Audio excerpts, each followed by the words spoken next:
Today's review is sponsored by LSD Quill, for those who are sick and think the fever dream is a little too tame. Make your sick day into a wild ride. Watch it, Alan, I'm shooting.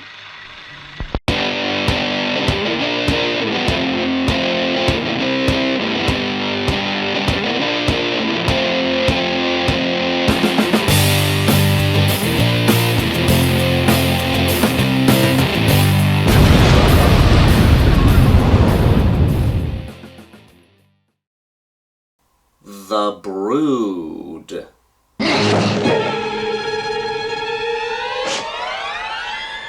When it comes to David Cronenberg, my favorite movie by him would have to be the Fly remake. It's very hard for me to pick a second favorite because he has so many good movies under his belt. I've gone back and forth plenty of times, but if I had to pick my second favorite David Cronenberg movie, it would be The Brood. This flick is a creepy mix of body horror and killer kid movie. It's also an interesting look into divorce, especially when children are involved. If divorce involved a bunch of mutant rage children that went around killing people.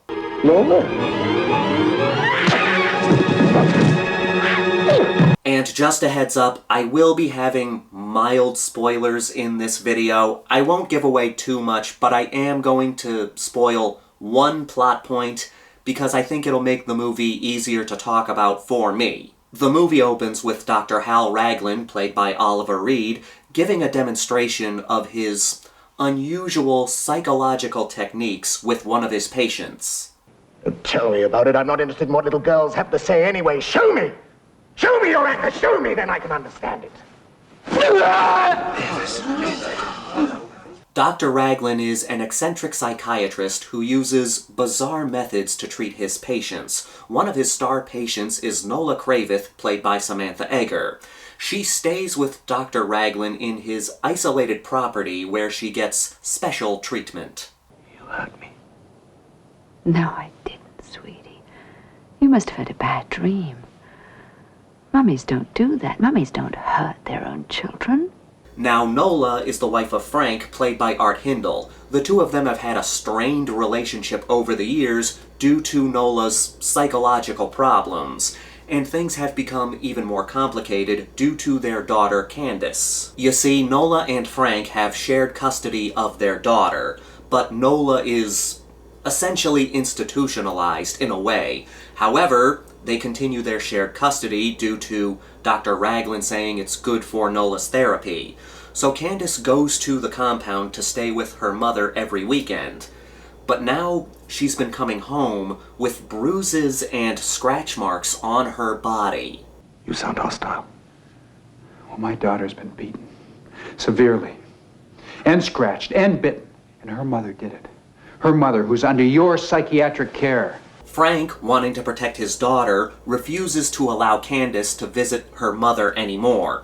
Dr. Raglan insists that Candace needs to keep visiting Nola because if she doesn't, it will damage her treatment. It's clear that Raglan is hiding something. As Frank fights to get full custody of his daughter, brutal murders start occurring around Candace. And it's eventually discovered that Nola has the ability to give birth to children that are physical manifestations of her rage. And these kids aim to please their mother's violent wishes.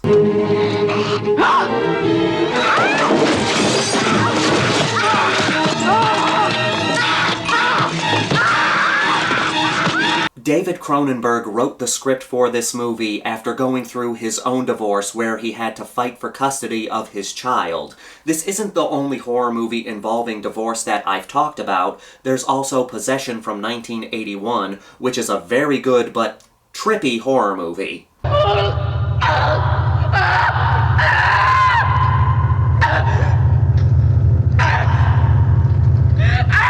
Movies about divorce tend to stick with me, especially when kids are involved. My parents separated when I was little, so I can identify with the kids in these movies. Admittedly, things did not get this extreme for me,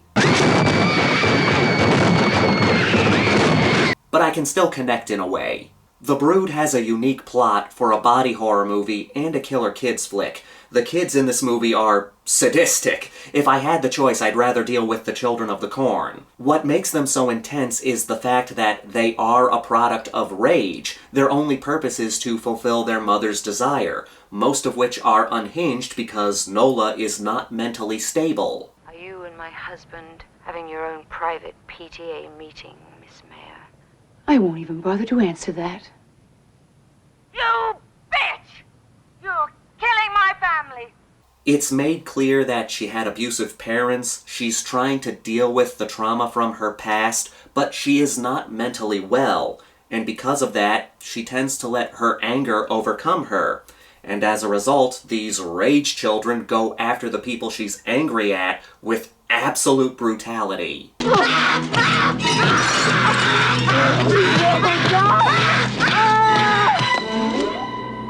This is one of those movies where the kills aren't the most creative, intricate, or flashy. The focus is more on being raw and savage, more realistic and visceral. I love the kills in this flick. Sometimes you want more flashy kills like in a Friday the 13th movie or a Nightmare on Elm Street movie, but sometimes you want more realistic, violent kills. They can be more hard-hitting at times. And these kills are brutal, which makes these rage kids even scarier.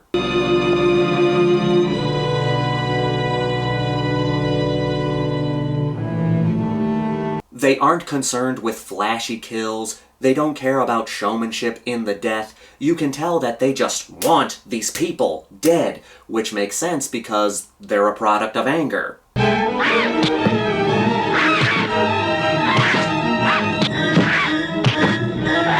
Oliver Reed and Samantha Eggar are the show stealers in this movie, but before we get into them, we gotta talk about Art Hindle as Frank. It's hard to stand toe-to-toe with these amazing actors, but Art Hindle does a great job as Frank. You have no legal right to deny access. Any time you'd like to test the matter in open court, I'd be more than happy to oblige. This is a character who's easy to root for. He's just a man who wants to protect his daughter. He's doing everything he can to keep Candace safe. And we can tell that this little girl has been through some shit. She's so emotionally withdrawn. Let's remove the mutant killer rage children for a minute. Candace is a little girl that we really feel bad for because she's caught in the middle of this quarrel between her parents. She's being abused. Her mother is trying to deal with the trauma from her past, but she's not dealing with it in a healthy way. It did hurt me. You beat me and you scratched me. You threw me down the stairs.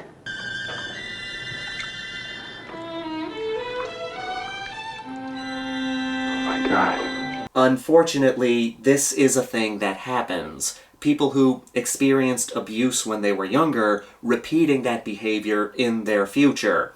Not to say that that happens with everybody. There are a lot of people out there who have experienced trauma in their past, and they do their best to heal, and they try to do better than those who abuse them. I've known plenty of people like that who have dealt with trauma in their past that have gone on to be much better than those who committed the trauma on them. But there are also people out there who do not allow themselves to heal, and as a result, they repeat the behavior that was committed onto them. It's sad, but it's true. I'd kill Candace before I'd let you take her away from me. Do you hear me? That's why we're on Frank's side. Admittedly, Candace is caught in this quarrel between Nola and Frank, but Frank is doing everything he can to protect his daughter. Everything he's doing for Candace. If I give Nola enough time, she'll really hurt the kid. I know she will, Al. I'll do anything I have to.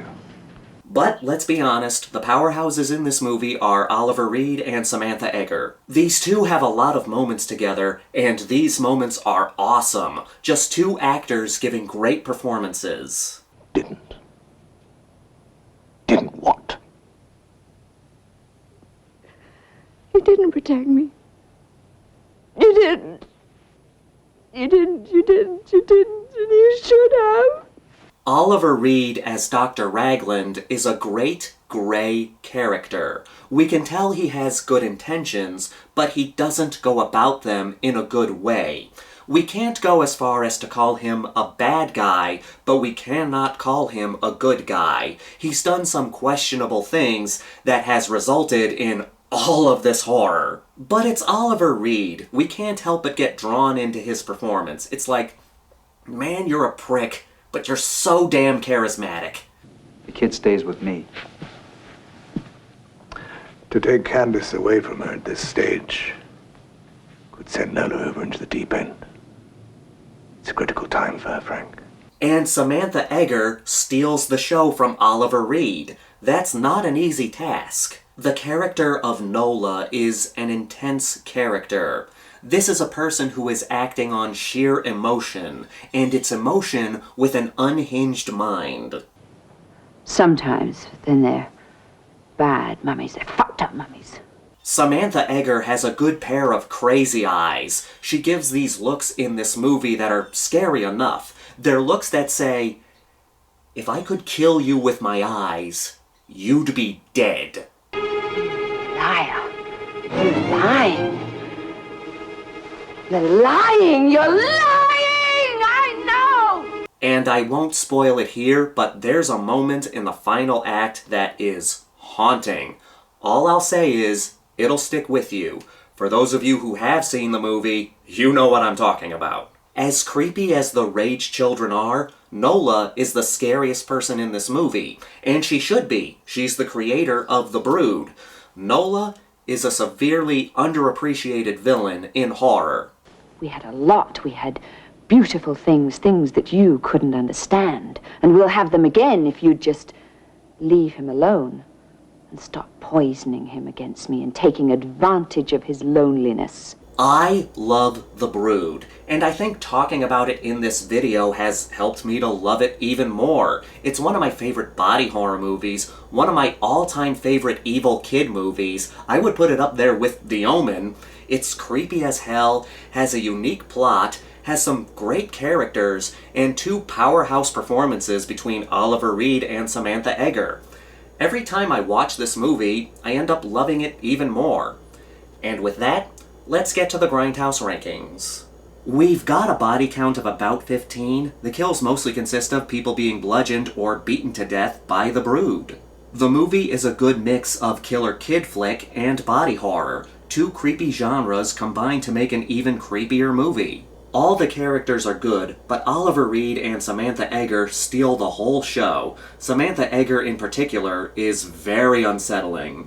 The Brood in question is very scary. They're so savage when they attack. Speaking of attacks, the kills are brutal. Nothing flashy, just raw violence in its purest form.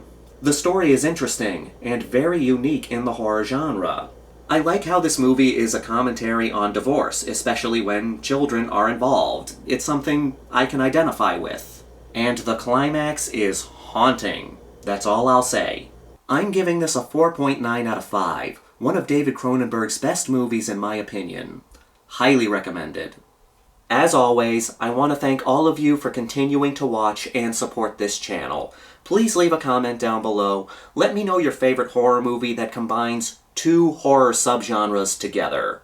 This is the Maniac, here to remind you that the Grindhouse will never die. If you think this brood is scary, take a look at my brood. Oh, the fluffy blonde horror.